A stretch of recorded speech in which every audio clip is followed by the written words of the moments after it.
Bon, je suis toujours sur la même page Vintage Car et entre guillemets public domaine.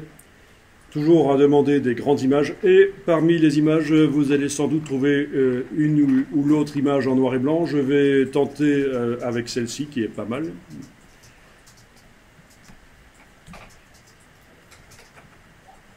Voilà.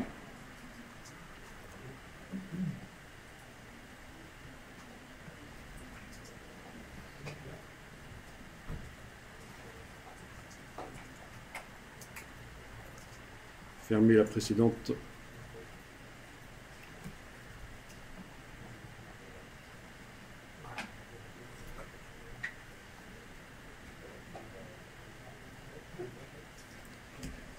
Voilà, donc il s'agit d'une image en noir et blanc, évidemment, comme tout le monde peut le voir. Okay. Alors, est-ce qu'elle est pas un peu plus claire que ce qu'elle était dans le web? Oui, il me semble que la voiture, oui, elle manque de densité, là. Donc, je vais pouvoir, dans Photoshop, lui redonner de la densité, éventuellement en allant dans Édition, Attribuer un profil et choisir un gain, parce qu'il s'agit d'une image noir et blanc, donc on parle d'ancrage, en fait, ici. Engraissement, en fait, c'est plutôt ça, le taux d'engraissement, le dot gain. Voilà. Pas mal.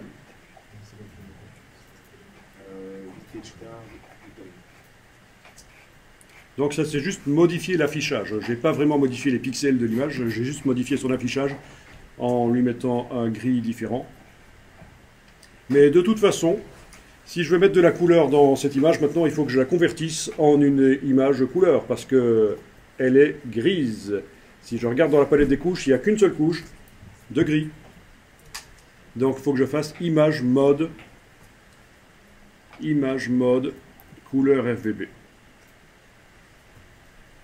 Donc voilà, je me retrouve avec 3 couches rouge, vert, bleu. Donc potentiellement cette image peut contenir de la couleur. Actuellement, dans les 3 couches, c'est strictement la même chose. Si je visualise ce que j'ai dans les 3 couches, j'ai strictement la même chose. Pourquoi? Parce que c'est comme ça qu'on fait du gris en RGB. C'est en ayant la même chose dans les 3 couches, la même quantité de lumière. La même quantité de lumière rouge, verte et bleue pour chaque partie de l'image. Pour chaque partie de l'image, j'ai la même quantité de lumière rouge, verte et bleue. Et donc ça s'équilibre, ça fait du gris.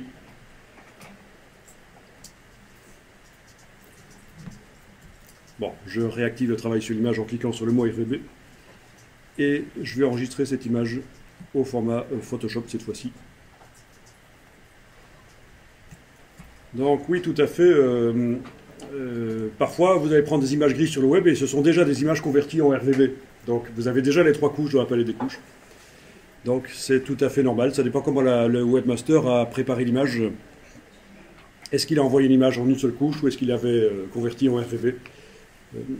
Voilà. Alors, on va travailler avec les calques. Donc dans la palette des calques, je vais créer un calque. En fait, chaque couleur qui va se trouver dans la photo va devoir être sur un calque. Si je ne fais pas ça, si je mets toutes les couleurs sur un calque, on aura l'impression dans un premier temps que ça marche, mais quand on voudra changer les couleurs de chaque objet de la photo, ça va être la cata. Donc, je commence par un premier calque, mais il y en aura d'autres. Donc, je crée un calque vide. Sur ce calque vide, je vais dessiner en couleur. Alors, oui, c'est vrai qu'il n'y a pas grand-chose à coloriser ici, si ce n'est peut-être, oui, on va tenter de coloriser les pantalons, on va commencer par ça. Donc, je prends le pinceau et je choisis une couleur. Et peu importe quelle est la couleur que je choisis. Donc, je vais le faire ici en bleu comme ça, c'est pas un problème. Ça n'a pas d'importance. Le pinceau doit être en mode d'application normale, opacité 100%. Donc on va amener du recouvrant. Voilà, donc je dessine le pantalon. Mais c'est vrai que j'ai peut-être intérêt à diminuer l'opacité du calque temporairement pour voir l'image grise derrière, malgré tout. Voilà.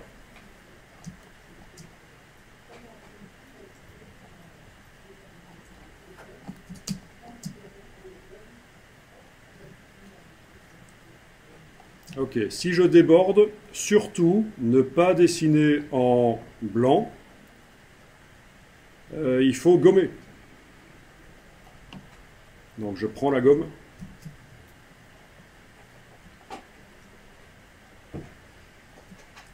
Et je vais gommer.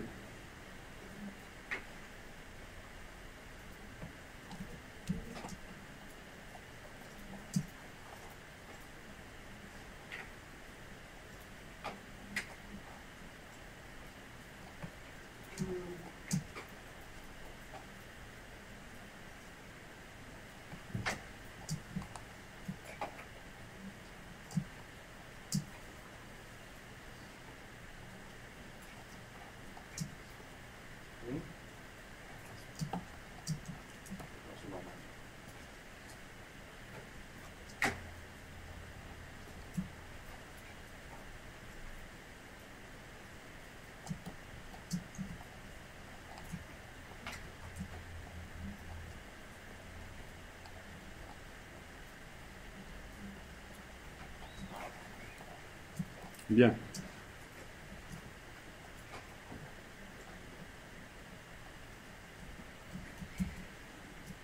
Je vais faire un autre calque pour une autre couleur.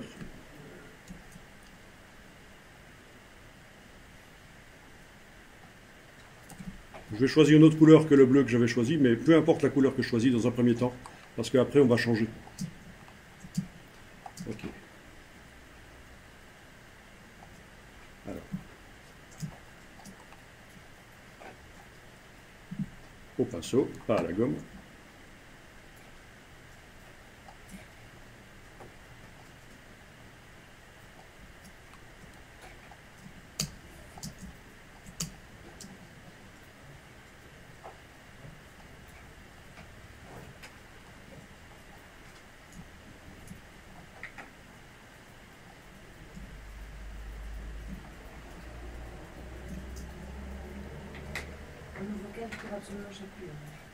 Absolument un nouveau calque pour chaque couleur. Sinon, ça va être la cata après quand on va devoir changer les couleurs. On pourrait même faire un calque pour chaque objet. Si je veux que ces deux gars aient des casquettes de couleurs différentes, je fais deux calques.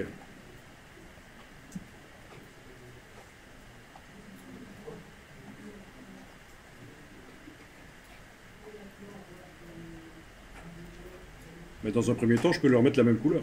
Mais c'est sur deux calques différents, si je prévois qu'ils soient avec des casquettes de couleurs différentes.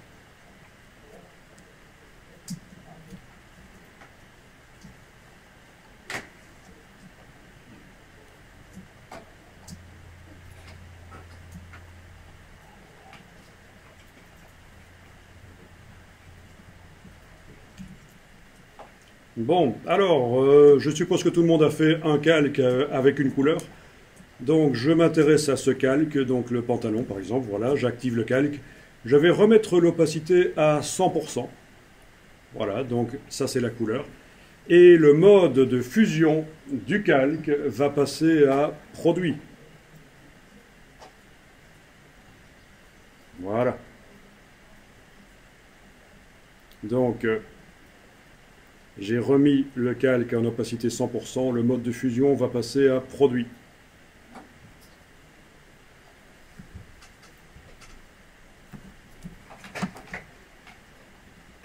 Ou, non, attendez, il vaut mieux autre chose, couleur. Couleur, voilà, couleur, c'est bien. Couleur, c'est mieux. Excusez-moi, je me suis trompé. C'est pas produit qu'il faut, c'est couleur. Sinon, ça va vous faire des choses trop foncées. Donc, je fais passer le calque du pantalon en mode couleur.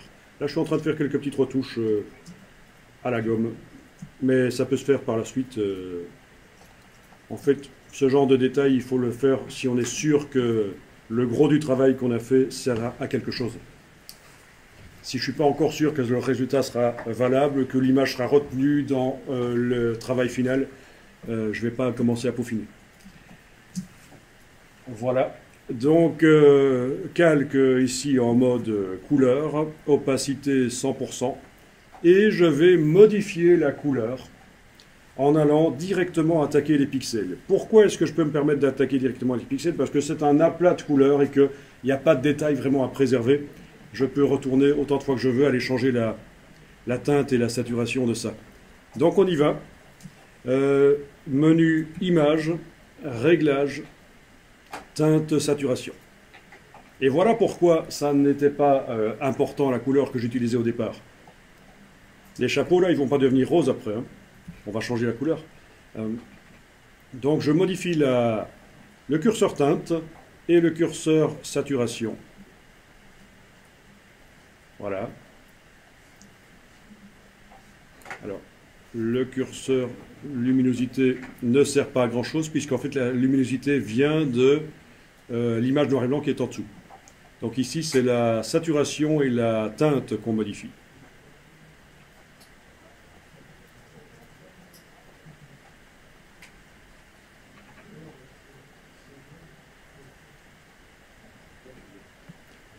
Ok, et donc voilà, j'ai modifié la couleur. Et voilà ce que ça donne. Je peux retourner autant de fois que je veux dedans. Commande U, c'est le raccourci pour l'image réglage teinte saturation. Si à un certain moment, j'arrive pas à obtenir la couleur que je veux, je vais cocher la case coloriser. Et donc là, pas de problème, j'y arriverai à obtenir la couleur qui m'intéresse. Oui, parce que si vous avez transformé le contenu du calque en gris, vous devrez cocher la case colorisée la fois suivante quand vous retournez dans teinte saturation pour pouvoir mettre de la couleur.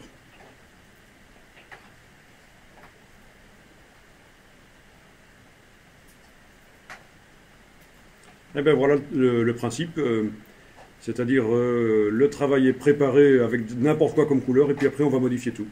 Donc je vais faire la même chose sur les chapeaux ici. Je clique sur le calque qui contient les deux chapeaux. Je mets l'opacité du calque à 100% parce que je l'avais baissé pour savoir où je dessinais. Et commande U, je vais modifier la couleur. Donc clairement dans ce cas-ci, il nous faut du jaune. Ah oui, j'ai oublié quelque chose, j'ai oublié de mettre le calque en mode couleur. Ben oui, évidemment. À la place de normal, mettre le calque en mode couleur. Commande U.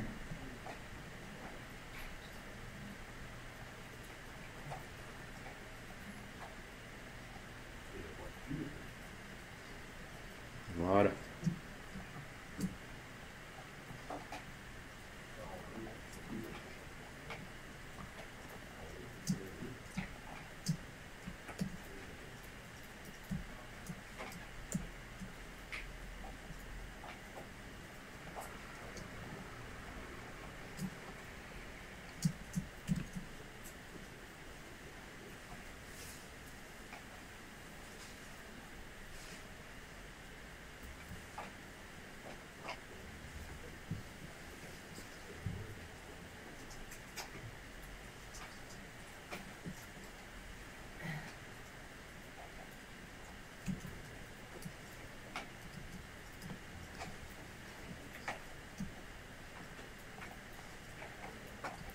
Bien, donc j'ai mes deux casquettes ici. Je refais passer l'opacité du calque en 100%. Je les fais passer en mode couleur. Je vais dans teinte saturation. Et je modifie la couleur de manière à obtenir ce qui m'intéresse comme couleur.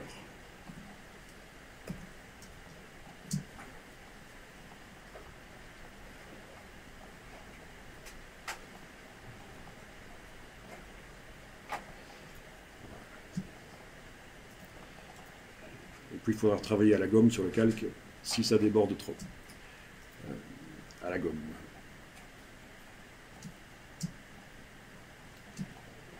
Alors, comme je vous ai montré tout à l'heure, sur la motocyclette, si vous devez ajouter la couleur que vous avez mise sur le calque, vous devez en ajouter sur le calque.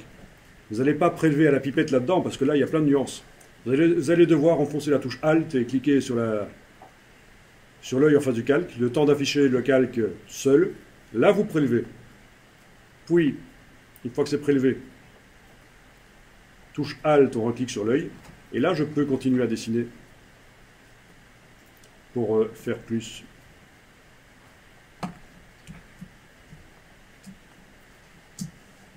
Ou pour faire la suivante.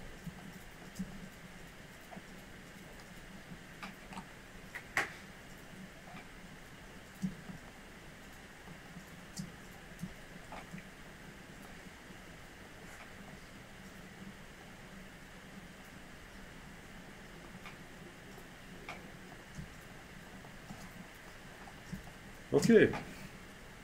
Bon, puis après, il y a des choses que vous pourriez trouver par vous-même. Je vais quand même vous montrer ici. Les deux chapeaux jaunes sont sur le même calque ici.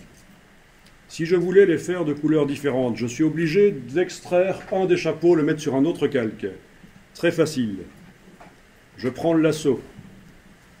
J'entoure au lasso la partie du calque qui contient un des chapeaux. On est d'accord ? Et je fais simplement menu calque, nouveau, calque par coupé. Donc ça veut dire que ça va faire un nouveau calque en prenant ce qui est actuellement sélectionné et en l'enlevant de là où il se trouve. Voilà, donc j'ai maintenant deux calques et je peux à ce moment-là retourner dans teinte de saturation et différencier la couleur d'un des chapeaux par rapport à l'autre.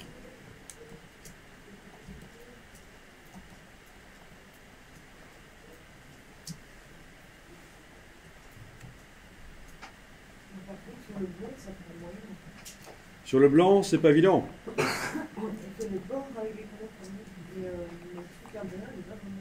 Le blanc de la chemise.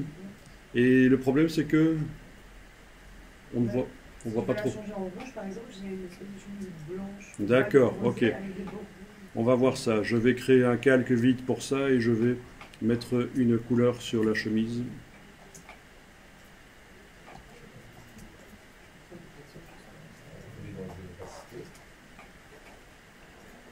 En fait, la chemise est blanche, hein, elle est fort claire, c'est pour ça. Voilà, donc, couleur. On voulait du rouge.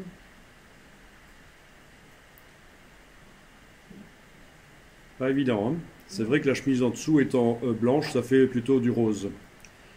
Mais, je vais faire ceci, je vais activer le calque d'arrière-plan qui contient le dessin. Faire une sélection au lasso autour de la chemise. Et ajouter un calque de réglage pour l'assombrir. Ah ben oui. Donc, oui, donc en fait, oui, il vaut mieux que les calques de réglage soient sous les calques couleurs. Oui. Menu calque, nouveau calque de réglage de type courbe. Ok, donc le nouveau calque de réglage n'agira forcément que là où il y avait la sélection. Et j'assombris. Voilà.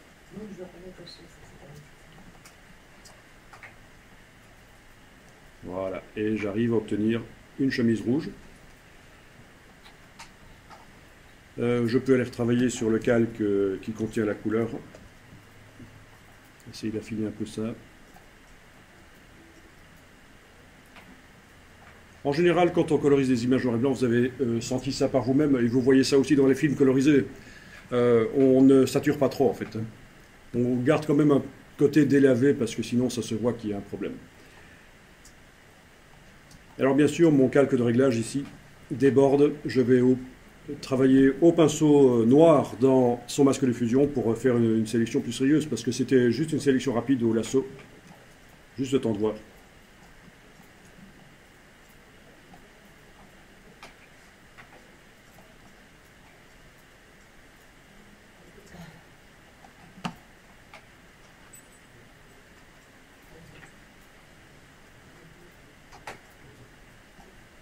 Bon.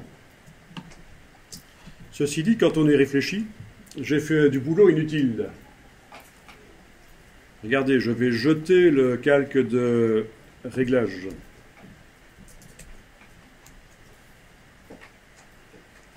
En fait, je me suis amusé à faire une sélection au lasso et puis à la nettoyer, alors que j'avais déjà coloriser ici sur le calque. Est-ce que ceci ne pourrait pas servir, si c'est pas trop mal fait, pour générer la sélection? Ben oui. Hein. Donc là, je viens de jeter le calque de réglage pour vous montrer que parfois, il faut réfléchir et on peut éviter de faire du boulot inutile. Donc je vais vous montrer la technique plus intéressante que je vais appliquer ici. C'est-à-dire que je vais enfoncer la touche commande, comme on faisait pour récupérer une couche alpha en cliquant dessus, sauf que je le fais sur un calque. Et c'est la transparence du calque qui génère la sélection. Voilà. Donc, ma chemise est sélectionnée en enfonçant la touche commande et en cliquant sur le calque. Je clique sur le calque d'arrière-plan. J'ajoute un calque de réglage de type courbe. Et donc, d'office, j'ai la bonne forme de chemise dans le masque de fusion. Voilà, c'est mieux. Ben oui, sinon je fais 2 fois le boulot. Voilà, c'est beaucoup mieux. Plus rapide. Ok.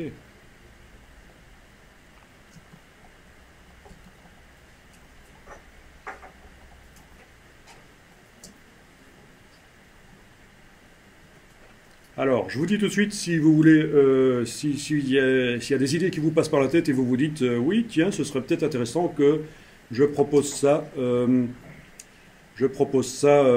comme service, ben oui, pourquoi pas, si vous avez une clientèle assez fortunée et qu'ils ont un stock de vieilles photos à coloriser, ça peut marcher, mais, ou alors pour travailler pour des établissements publics, là oui. Mais il faut le savoir, ça demande beaucoup de temps de coloriser les images noir et blanc et les gens ne sont pas prêts à payer le prix. Par exemple, ils ont une photo de grand-père, ils voudraient l'avoir en version couleur. Ils aiment bien grand-père, mais quand même pas au point de payer le prix d'un barbecue pour coloriser la photo de grand-père. Parce que c'est ça, hein, ça coûterait 50 ou 100 euros pour faire une bonne colorisation. Donc grand-père, il est sympa, il était gentil, mais on va le garder en noir et blanc, quoi. C'est ça qu'on se dit.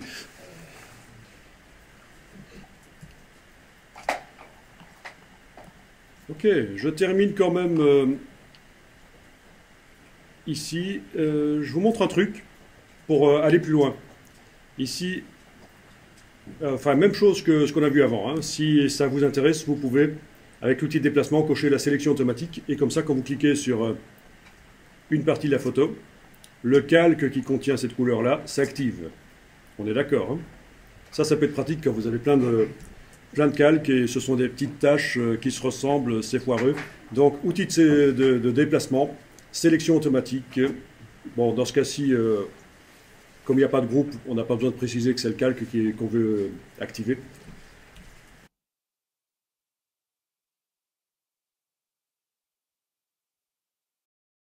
Je peux faire ceci au lasso, entourer rapidement la carrosserie. Au lasso, voilà. Enlever éventuellement avec la touche Alt rapidement la vitre, mais il faudra de façon retoucher après. Et je suis en train de travailler sur le calque d'arrière-plan. Je vais ajouter sur cette sélection donc, que je viens de faire au lasso, je vais ajouter un calque de réglage de type courbe de transfert de dégradé. Et donc les différentes intensités lumineuses de la carrosserie vont pouvoir prendre différentes nuances. Et ça peut donner quelque chose qui est bien, quelque chose d'assez réaliste.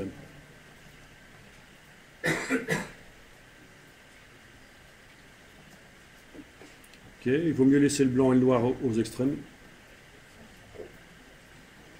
Ok.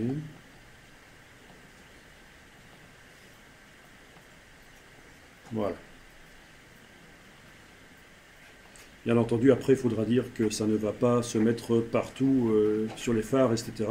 Ça, c'est le masque de fusion du calque de réglage de courbe de transfert de dégradé. Comment est-il arrivé là? C'est juste la sélection en pointillé qui a été convertie en masque de fusion au moment où j'ai mis le calque de réglage courbe de transfert de dégradé. Ok, ok. Et ce qui est intéressant, c'est qu'on peut revenir double-cliquer dessus tant qu'on veut, évidemment, par la suite, pour modifier les couleurs, etc. Donc là, c'est bien le masque de fusion qui est encadré. Je peux, au pinceau noir, aller retravailler le bord.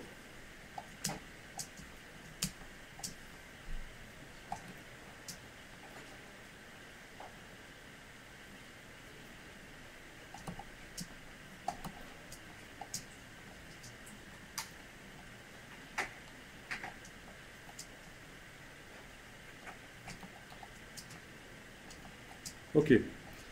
Si vous pensez qu'un réglage que vous faites est trop fort, il y a une manière très simple de l'atténuer, c'est de diminuer l'opacité du calque de réglage. Par exemple ici, si je trouve que ça va un peu trop bleu, je voudrais atténuer ça. Je ne vais pas commencer à aller jouer dans le dégradé. Si c'est juste atténué, je vais, pendant que le calque ici est activé, évidemment, je vais aller diminuer l'opacité. Voilà. Ok, on est bon?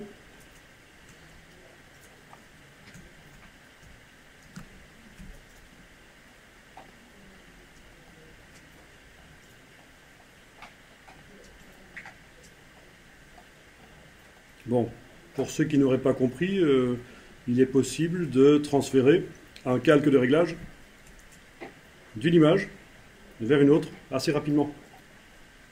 Comme si on transférait un calque pixel. Voilà. Juste deux problèmes ici, c'est que mon image est en noir et blanc, donc je vais annuler. Il faut que je la convertisse en RVB. Ok, donc je retransfère le calque de réglage de la voiture vers le personnage ici. Et deuxième problème, c'est qu'il faut désactiver le masque avec la touche majuscule, puisque j'ai ma silhouette de voiture qui apparaît là. Et donc c'est réutilisable. Quand vous avez un calque de réglage qui a bien servi sur une photo, vous pouvez le réutiliser éventuellement sur une autre.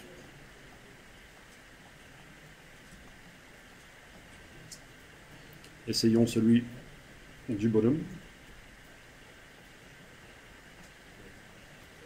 Lui n'a pas de masque, il agit sur tout.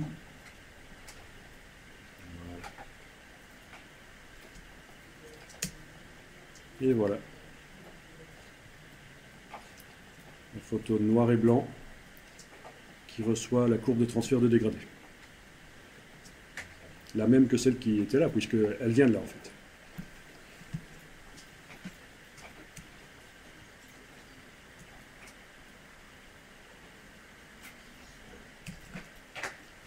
Donc, concernant la colorisation des images noir et blanc, on pourrait dire plus, mais ce n'est pas vraiment le sujet de la formation, donc voilà.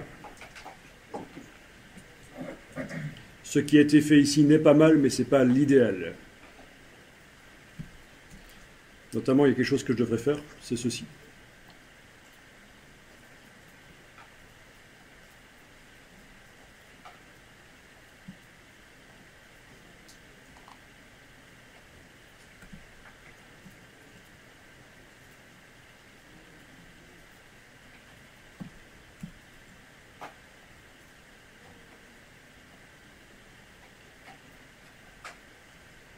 Voilà.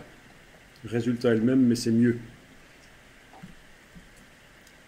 La couleur de la chemise n'est définie que par une zone, celle qui est dans le masque de fusion du calque de réglage. Voilà, mais cette dernière chose, vous en occupez pas. Alors, je vais enregistrer ça et on va passer à la suite.